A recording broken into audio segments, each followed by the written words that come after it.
All right, so somebody mentioned this, there it is, this tweet recently in the Fallible Ideas Discord and asked a question about it.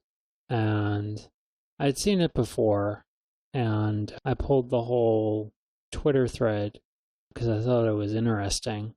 And I thought that it makes, like, the Twitter thread makes a number of mistakes. And so I was just going to try and do a close reading of this Twitter thread and try analyzing. Just pulled up my analyzing tools in case I need them. My text editor and mind mapping software. Gotta be ready. Okay. So, Lulie. And Lulie is somebody who used to be involved with Fallible Ideas and now writes stuff on Twitter instead. So, Lulie starts off conjecturing morality is about relationships, so I guess that's her topic statement. Rand was right about morality. I'm sorry. Rand was right that morality isn't just about other people, but wrong why. So, and then Lulie continues, why? Every person has different idea strands sets inside their own mind. These strands have relationships between each other in similar ways people do. So, one thing that's striking about this introduction here is there's no real engagement with Rand's philosophy.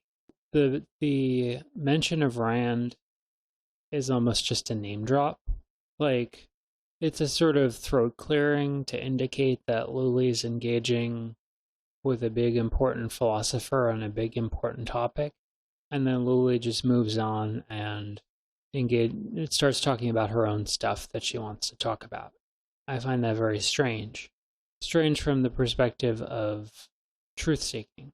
Because if you're going to introduce somebody's ideas into a discussion, and particularly if you're going to introduce a reference to a topic on which they had a lot to say, Rand certainly had a lot to say about morality, you should indicate substantively what their position is, but we don't see that here. And actually, like, in a certain sense, I don't know what Lulie is talking about. I can have some guesses. I mean, I do have some guesses as to maybe what she might be referring to when she says Rand was right that morality isn't just about other people. But I don't actually know because she hasn't given me, somebody who has some familiarity with Rand's ideas, enough information in order to determine what she is talking about. Is this a reference to the idea of second-handedness? Or is it a reference to when Rand criticized the idea that you wouldn't need morality on a desert island? I mean, Lulie could have a lot of stuff in mind here. And I'm not actually sure what she has in mind. I find it very unclear. This is why, rather than vague references, it's important to use quotation and citation so that people know what the heck you're talking about. And Lulie is somebody who should actually know better. She's aware of the FI position on that and the reason that that position exists. And it's no excuse that this is on Twitter because you can, there's ways to get quotes into Twitter, like images or links. Like, it's not perfect. Or you can even fit the quote into a multi-part tweet, even if it's big. Like, it's not a perfect system, but you can get it in there. So not only does Lulie not make clear exactly what she's talking about or what she has in mind regarding Rand's ideas, which she could do in the form of a quotation or citation, she doesn't even really paraphrase Rand's ideas. And it's actually not until significantly later in the tweet thread that we get some indicator of maybe what Lulie's main beef with Rand is in terms of integrity. Even then, it's not fully clear. But while morality and integrity are certainly connected, they're also somewhat autonomous topics. So just the structure is very confusing. My basic issue here is, I'm not clear why we're talking about Rand. A different way to go about things would be you have a short quote, and then you say, I think this is wrong because, or you have some short, meaningful paraphrase or summary or statement. This isn't really, like I'm belaboring the point here, but this doesn't really tell me much. I have trouble connecting it to Rand's ideas. Okay, so Lulie's brought up Rand for some reason, and now she introduces her own stuff regarding people having different idea strands inside their own mind. Okay, so moving on to the next tweet. Relationships between people are, in some ways, I guess she's not sure, not fundamentally different from relationships between idea sets inside one mind. This is because minds are not consistent. They don't have single beliefs on a subject. And I want to emphasize this next part. They have lots of ideas that address subject, I'm assuming, in different ways. Now, I want to relate this first sentence to this chunk that I've underlined. I believe that Lulie is trying to show a contrast. In other words, she's trying to contrast the idea of a mind which is consistent with a mind which is not consistent.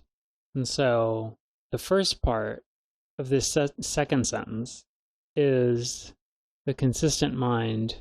It's in the form of negative, so it's a bit confusing. But basically, like, if minds were consistent, they would have a single belief on a subject. But instead, they are not consistent. They have lots of ideas that address a subject in different ways. Now, I want to ruminate on this a little bit because I don't think this makes sense. And in a certain sense, it's almost not clear to me that the first part of the sentence that I've underlined in blue and the second part in red are even, like, should even be together. Like, they don't cohere. Because, okay, so let's start with the red part, actually. So they have lots of ideas that address subject in different ways. Well, you can have lots of ideas that address a subject in different ways and are consistent. For example, you think about making a pizza. I'm trying to keep it very concrete here because I think it's good to keep things concrete, because if you don't keep things concrete, then you float away. So if you're trying to make a pizza, you think about the process of making a pizza. Okay, well, what does that involve? Well, there's different ways of structuring the answer to that question. One way is to structure it by phases of preparation. And depending on how much work you like to do, that'll look a little different. But in detail, it could look like, well, first, all right, I got my little mind map up here. The phases of pizza preparation. First, right, we'll go with pill shape because it's rounded like a pizza. So first you make the dough, and you make the sauce, then you roll the dough out, then you place the sauce on the pizza, then you place cheese and toppings, then you bake pizza, right? And then this is phases of preparation, so I'll leave out the eating pizza because that's the enjoyment stage, right? That's one way you could do things. And then another way, I should get rid of, there we go, is you could organize making a pizza by ingredients, right? Well, you get your dough and your sauce. Actually, we'll do it, your sauce. Oh, it's even red, look at that. And your cheese and your toppings together. You put them all together and you make yourself a nice pizza. You could even organize stuff by appliance, like first you make bread in the dough machine, you make sauce in the food processor. Then you get cheese out of the fridge because we're not making cheese, because that's a lot of work. Then you put everything in the oven, right? And these are all ideas that address the subject in different ways, but they are consistent. There's no contradiction here. Here's another example. How can we address the idea of 4? Just the number 4. Well, say 2 plus 2. We'd say 8 divided by 2. Say 1 plus 1 plus 1 plus 1. Right? You get the idea. Right? I like food examples because they're particularly concrete, but, simple math examples is okay too. These are all different ways of addressing the idea or concept of the number 4. They are consistent with one another. There's no contradiction. Knowledge can be both complicated and consistent. You can have lots of different ways of looking at something and have them all cohere.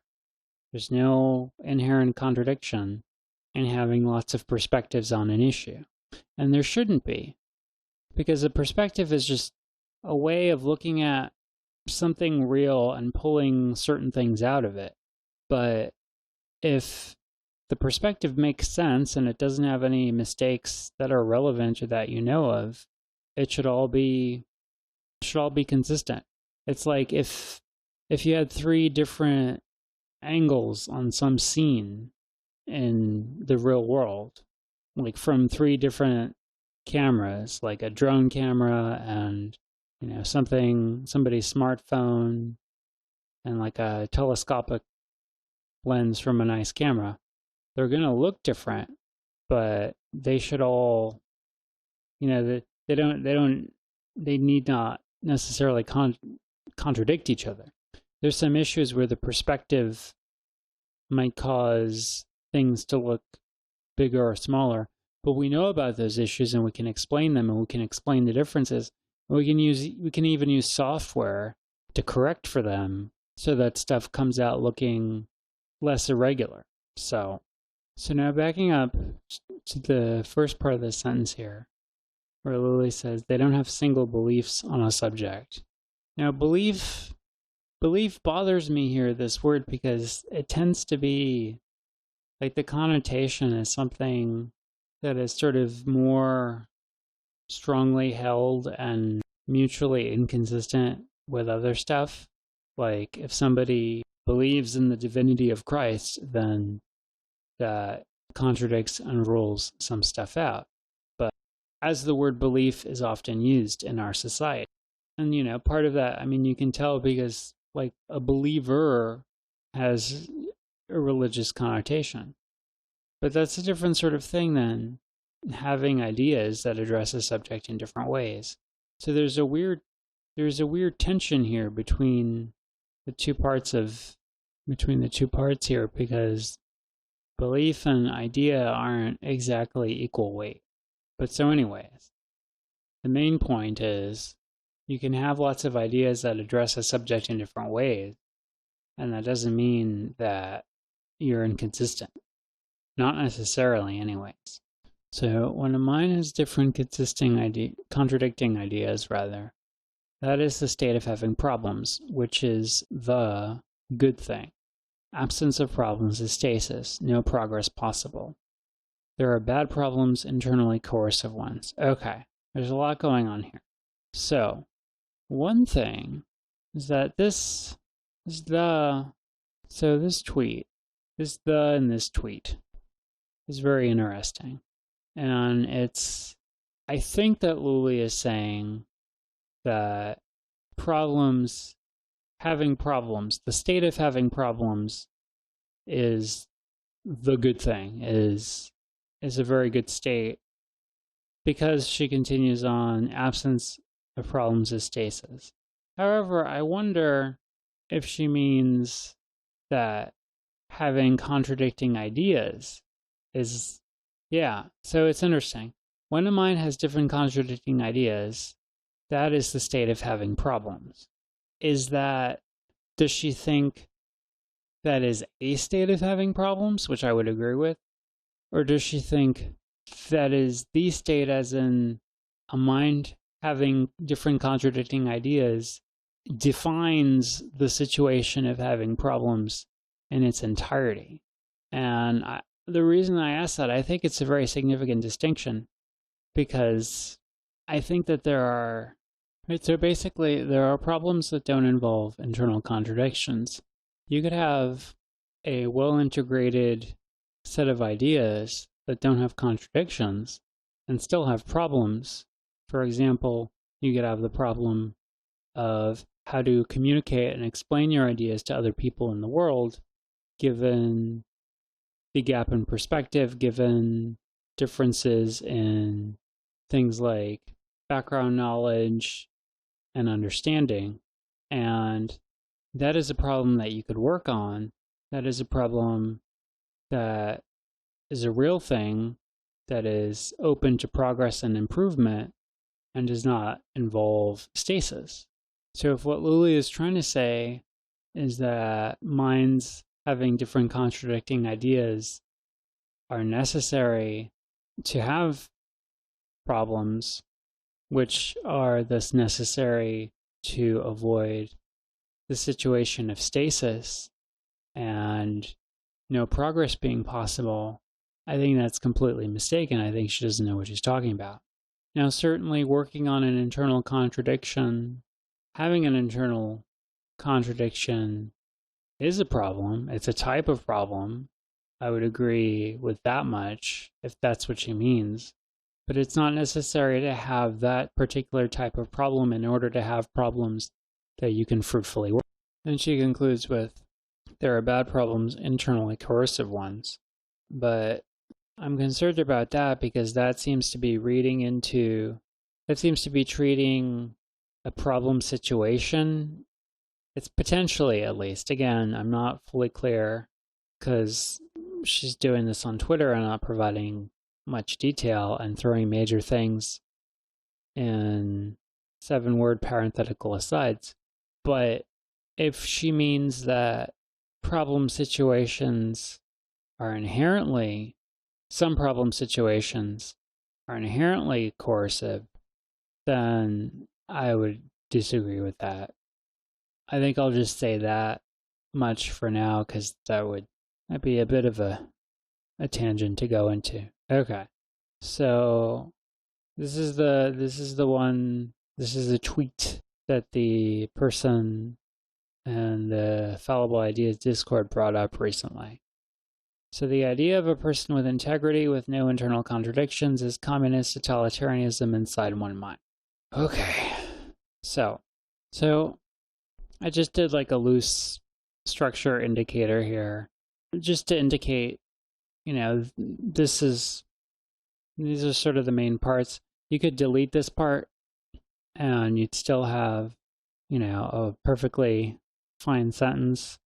This is just defining integrity, basically, in a very interesting and instructive way. So from a meaning perspective, it's worth thinking about. So, okay, let's actually focus on that, on this left chunk here. The idea of a person with integrity with no internal contradictions. Now, let's look at our friend the dictionary. Integrity. So Webster's third. I think this is the one.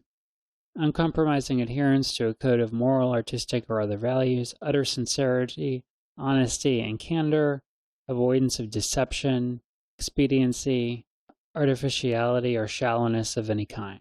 You see, some of the examples are intellectual integrity. A writer of integrity has a duty to his opinions. His integrity told him that this would be a variance with the dramatic truth of his opera. Moral soundness, honesty, freedom from corrupting influence or motive, adherence to moral and ethical principles, soundness of moral character, honesty. Now, there are other definitions, like the quality or state of being complete or undivided, material, spiritual, or aesthetic wholeness, organic unity. The emphasis is always on the integrity and the uniqueness of the finished poem, so that's talking about poems. This is talking about people, though, as a feeling for the integrity of each separate person. But when we're talking about integrity as like an intellectual character, moral type of trait, I don't think we're necessarily talking about what might be described, like I would maybe describe what Lulie is talking about as like full 100% integrity. Integrity is more about a general, it's about living according to your values in a reasonably consistent way. If somebody has failed to achieve the status of fully resolving all their internal contradictions, that doesn't mean they have zero integrity. There are people who are more integrated, who have a fuller and more robust integrity, I think, but there's a big gap between there's a lot of space in between like Howard Rourke and some non-entity with no values or character or soul.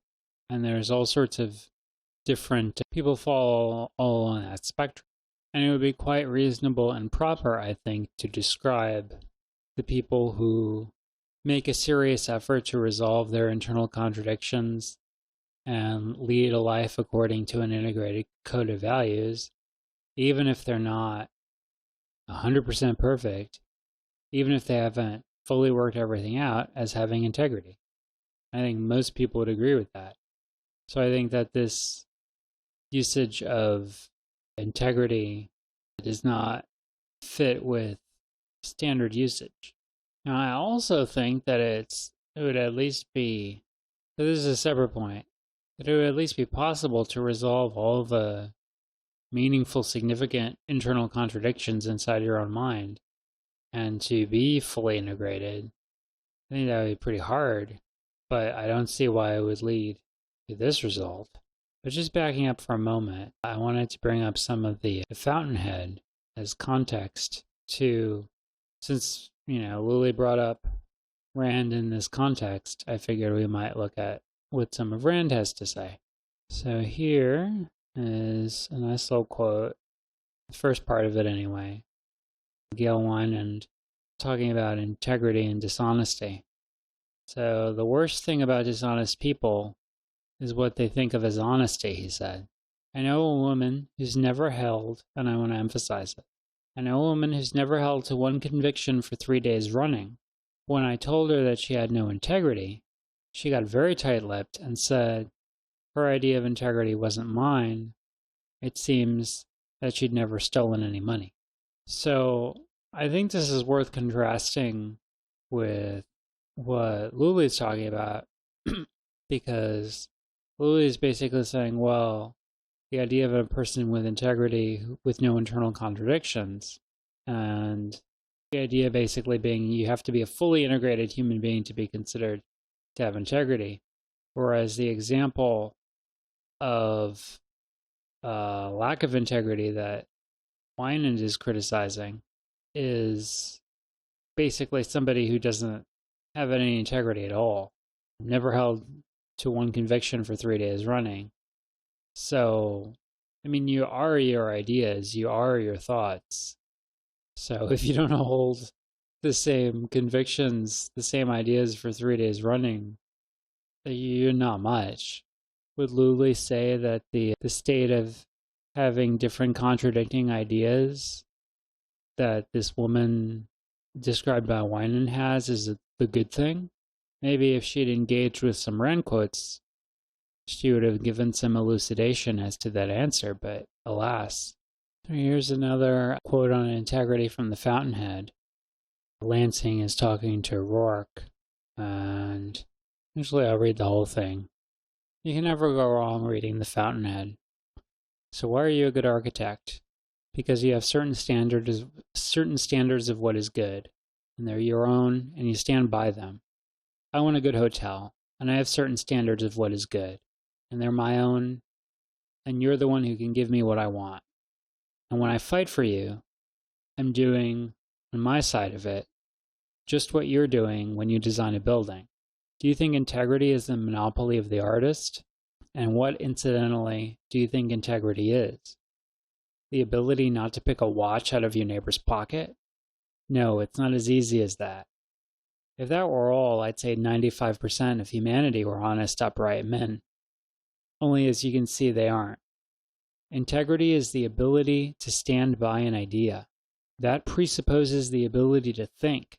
Thinking is something that one doesn't borrow or pawn. And yet, if I were to ask to choose a symbol for humanity as we know it, I wouldn't choose a cross, nor an eagle, nor a lion and unicorn.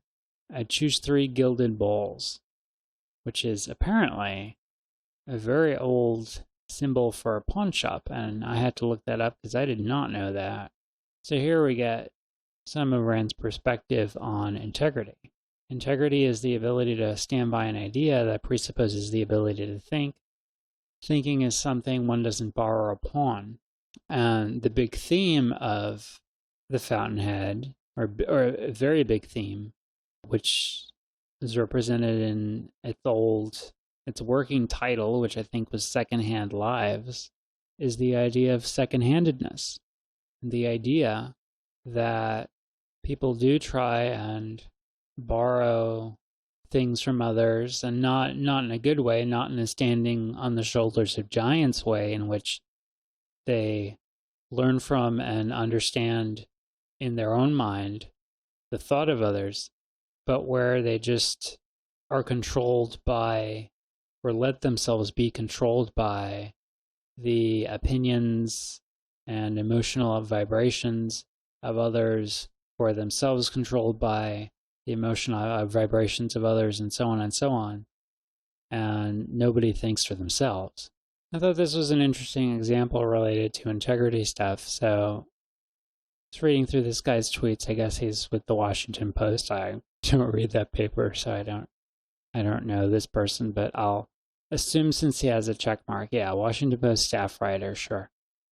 So he was covering some of the wackiness going on in the District of Columbia yesterday, where mobs of thugs were harassing people eating at restaurants and demanding that they show obedience and solidarity to Black Lives Matter.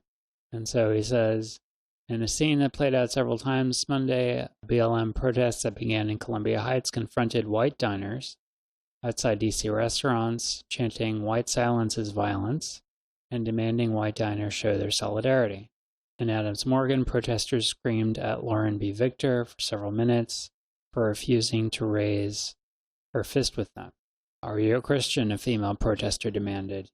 "Good for you, you stood your ground," Chuck Modiano said sarcastically as the crowd moved on. Modiano, who had been yelling at Victor and moments later identified himself as a citizen journalist who writes for Deadspin, told Victor he couldn't understand why she was the only diner in the area who would comply.